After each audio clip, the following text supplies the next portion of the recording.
AGT Live 24/7 এই হচ্ছে AGT Live 24/7 This is AGT Live 24/7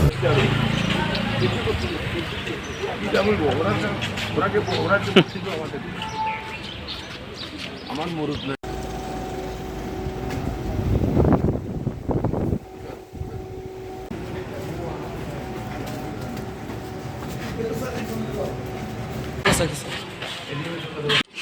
না 25 বছর হয়েছে না অপেক্ষা করো আর দিয়া দিয়ে কিন্তু এবং 20 মিনিট না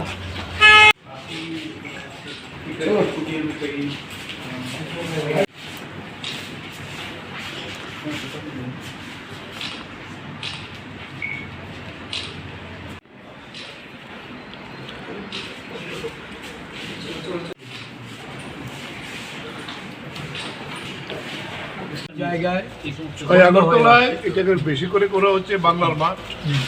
এখানে আমাদের সুদীপ বাবু গেছেন, বক্সনগর, মজলিশপুর, খয়েরপুর, ওইদিকে মোহনপুর ওয়েবকাস্টিং এর যে ইয়েটা আছে লাইনটা কেটে দিয়ে এখন ভেতরে চলবে আর কি।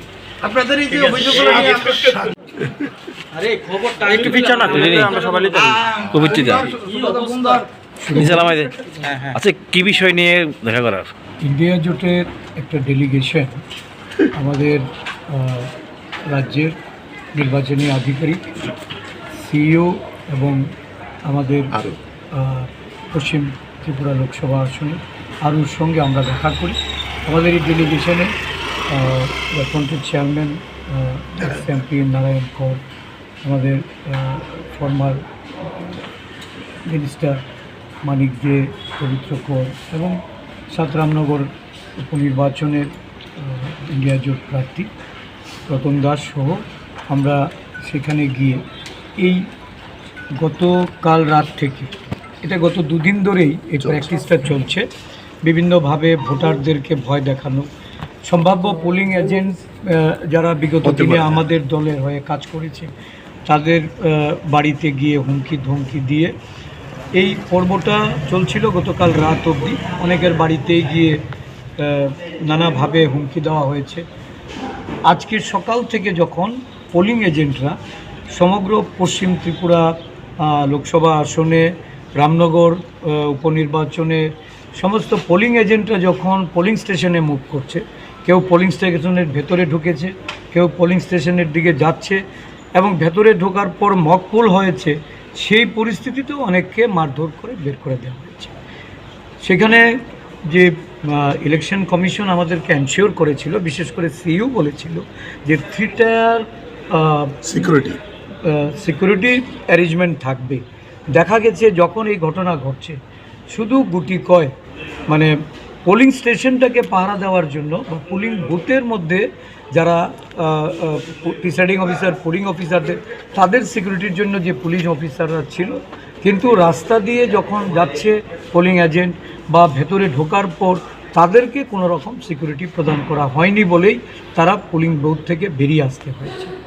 এখন অবধি আমরা প্রায় মানে 1674টা বুথের মধ্যে প্রায় আমরা 1500-র উপরে পোলিং এজেন্ট সারা রাজ্যে আমাদের ছিল। এখনও আমরা 1/3 পোলিং এজেন্ট বিভিন্ন জায়গায় আছে শুনতে পাচ্ছি, তাদেরকে বের করে দেওয়ার চেষ্টা হচ্ছে। মূলত ম্যাক্সিমাম পোলিং এজেন্টকে বের করে দেওয়া হচ্ছে। ভোটাররা যাচ্ছে বাছাই করে করে কংগ্রেস কমিউনিস্ট ভোটারদের তাদেরকে সেখানে ভোটদানে বাধা দেওয়া হচ্ছে, তাড়িয়ে দেওয়া হচ্ছে। এমনকি মানে হুইল চেয়ারে করে ভোট দিতে গিয়েছে মহিলা, তাকেও সেখান থেকে অ্যাসল্ট হয়ে তার ছেলে সহ, তার পুত্রবধূ সহ তাদেরকে সেখান থেকে ফিরে আসতে হয়েছে এবং এখন হসপিটালে গেছে মা ও ছেলে। এটা নরসিংগড় থানার সামনে, হ্যাঁ, এবং এটা নরসিংগড় পিএসসির সামনে। বিভিন্ন জায়গায় আমাদের ভোটারদের যেমন মুখ করতে দেওয়া হচ্ছে না, পোলিং এজেন্টদের থাকতে দেওয়া হচ্ছে না। এক কথায় বলতে গেলে 2019-ও আমরা দেখেছি লোকসভা ভোটে একটা বিভৎস চিত্র, অরাজক রাজনৈতিক পরিস্থিতি, নির্বাচনের নামে সেখানে কত বড় প্রহসন হয়েছিল। এবার তার থেকেও বেশি একটা আমরা এই বিরোধী দল বলুন, ইন্ডিয়া জোটের বিভিন্ন আমাদের নেতা কর্মীরা, আমাদের উপলব্ধি এই রাজ্যের গণতন্ত্রপ্রিয় মানুষ তারা ভোট কেন্দ্রে গিয়ে ভোট প্রদান করতে পারছে না। সিওকে আমরা এনশিওর করতে বলছি, কারণ এখন বেলা 2টোর উপরে। আমরা আরও কেউ বলেছি যাতে ভোটাররা ভোট কেন্দ্রে গিয়ে নিরাপদে ভোট দিতে পারে, শেষ বেলাটুকু যেন তাদের এই প্রচেষ্টা থাকে।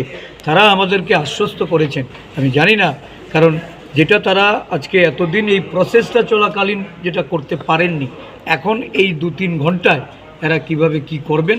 তবে এই ভোট প্রহসন এই রাজ্যে এটা মেনে নেওয়া যায়।